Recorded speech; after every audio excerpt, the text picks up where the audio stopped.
Shalom, selamat siang. Jumpa lagi dengan saya Mairda Yuventi Baksuni.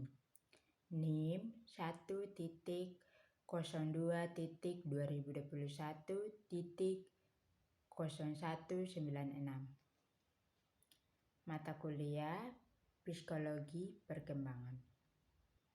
Di sini saya akan membawa materi tentang lanjut usia. Lanjut usia, menurut Elizabeth B. Hurley dalam bukunya Psikologi Perkembangan, usia tua adalah periode penutup dalam rentang hidup seseorang, yaitu suatu periode di mana seseorang telah beranjak jauh dari periode terdahulu yang telah menyenangkan, beranjak dari waktu yang penuh dengan manfaat. Sedangkan menurut kesehatan, usia lanjut adalah suatu kejadian yang pasti dialami oleh semua orang yang dikarunia usia panjang. Seseorang dikatakan sudah menginjak usia lanjut apabila sudah mencapai usia yang ditentukan. A. Kondisi fisik lanjut usia.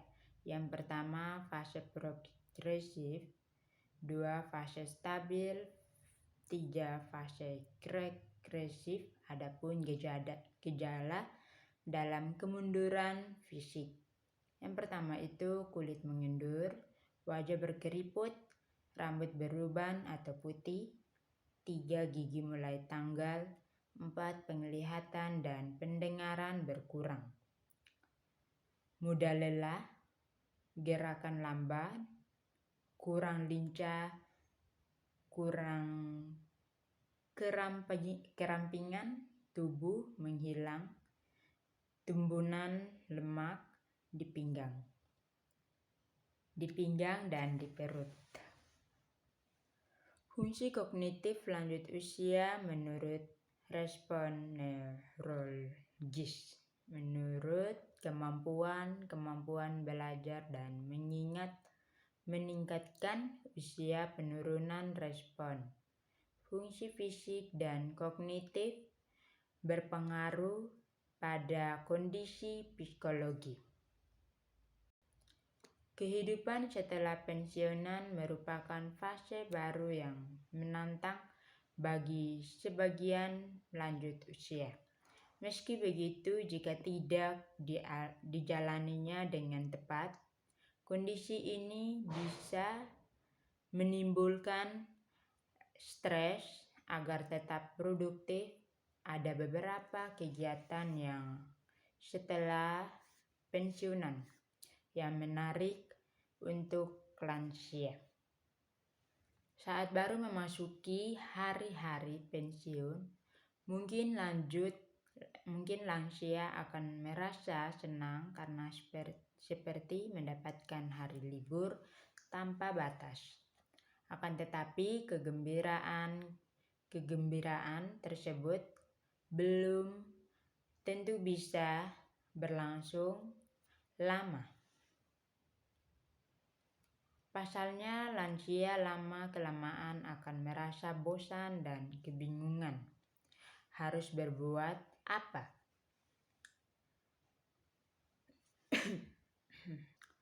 Kondisi sisi emosional. Yang pertama, teori disengagement. Semakin tua diikuti secara berangsur-angsur semakin mundurnya interaksi sosial, fisik dan emosi dengan kehidupan dunia. 2. Teori activity bertolak belakang, semakin tua semakin memelihara hubungan sosial. Fisik dan emosionalnya, penyesuaian diri dengan keluarga dan hubungan sosial. Yang pertama, hubungan dengan pasangan, hubungan dengan pasangan hidup. Yang kedua, perubahan perilaku seksual.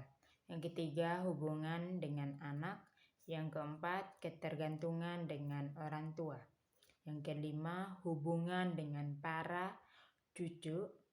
Yang berikutnya, lanjut usia berhasil.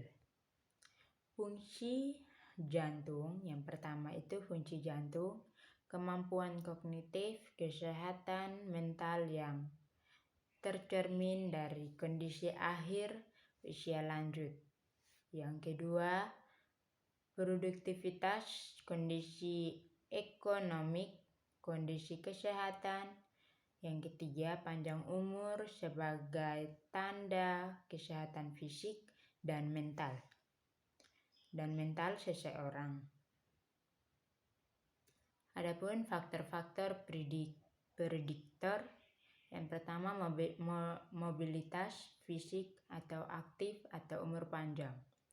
Yang ketiga, pendidikan lebih tinggi atau lebih panjang. Yang berikutnya, pekerjaan atau profesional membutuhkan aktivitas fisik relatif kecil atau umur panjang. Implikasi dalam pendidikan. Yang pertama, pentahapan atau pancing. Yang kedua, memotivasi dan kecemasan.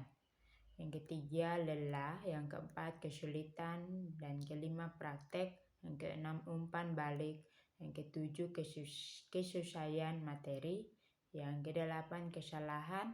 Yang kesembilan, organisasi. Yang kesepuluh, relevansi dan pengalaman. Usia lanjut ditandai dengan perubahan fisik dan psikologi tertentu. Efek-efek tersebut menentukan lansia dalam melakukan penyesuaian diri secara baik dan buruk. Yang dimaksudkan lansia di sini adalah kelompok orang atau masyarakat yang sudah berumur. Adapun keadaan yang tidak bisa dihindari dampak pada lansia, yakni kondisi lanjut usia, fungsi kognitif, pekerjaan, dan masa pensiunan, kondisi sosial emosional lansia berhasil, dan implikasi dalam pendidikan. Sekian dan terima kasih. Shalom, selamat siang.